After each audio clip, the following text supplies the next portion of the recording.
കൂട്ടുകാരെ, ഞാനിന്ന് ഉച്ചയൂണിനൊരു തോരനാണ് ഉണ്ടാക്കിയത്. ചീരത്തോരനാണ് കേട്ടോ, നാടൻ ചീര തോരൻ വെച്ച് നമ്മളിന്ന് ഉച്ചയൂണിന് കഴിക്കാനാണ്.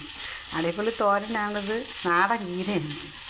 ഇത് നമ്മൾ ഉണ്ടാക്കി നമ്മുടെ മക്കൾക്കൊക്കെ കൊടുക്കണം, നമ്മളും കഴിക്കണം. നല്ലതാണ്, നല്ല ശരീരത്തിനൊക്കെ നല്ലതാണ്. നമ്മൾ ഈ ബ്രേക്ക്ഫാസ്റ്റ് നമ്മൾ ഓരോ സാധനങ്ങളുണ്ടാക്കി മക്കൾക്ക് കൊടുക്കണത് നമ്മൾ അതിൻ്റെ കൂടെ നമ്മൾ ഇതും കൂടി കൊടുക്കണം. ചോറും ചീരത്തോരനും ഒക്കെ ഉണ്ടാക്കി കൊടുത്താൽ അടിപൊളിയാണ്. പിള്ളേർക്ക് വിളർച്ചയൊന്നും ഉണ്ടാവില്ല. നമുക്കും അങ്ങനെ തന്നെ ഷുഗറൊക്കെ കുറയ്ക്കും. ഷുഗറിനൊക്കെ ഈ ചീരത്തോരൻ നല്ലതാണ്, എല്ലാവർക്കും നല്ലതാണ്. ഹെൽത്തിയായ ഒരു തോരനാണ്. എല്ലാവരും ഇത് ഉണ്ടാക്കണതാണ്, ഞാനും ഉണ്ടാക്കുന്നത്. പക്ഷേ നിങ്ങൾ കാണണം, ഈ തോരൻ നല്ലൊരു തോരനാണ് കേട്ടോ, നല്ല അടിപൊളിയാണ്. എല്ലാവരും ഇതുണ്ടാക്കി. നാടൻ ചീരയാണ്.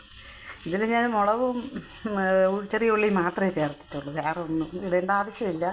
ഇത് ചേർത്തിട്ടില്ല. ഇതെല്ലാവരും കാണണം, ലൈക്ക് ചെയ്യണം, ഷെയർ ചെയ്യണം, സബ്സ്ക്രൈബ് ചെയ്യണം. എല്ലാവരും ഈ വീഡിയോ കാണണം. നിങ്ങളുണ്ടാക്കണതാണെന്നും പറഞ്ഞത് കാണാതിരിക്കരുത്. ശരിയോ?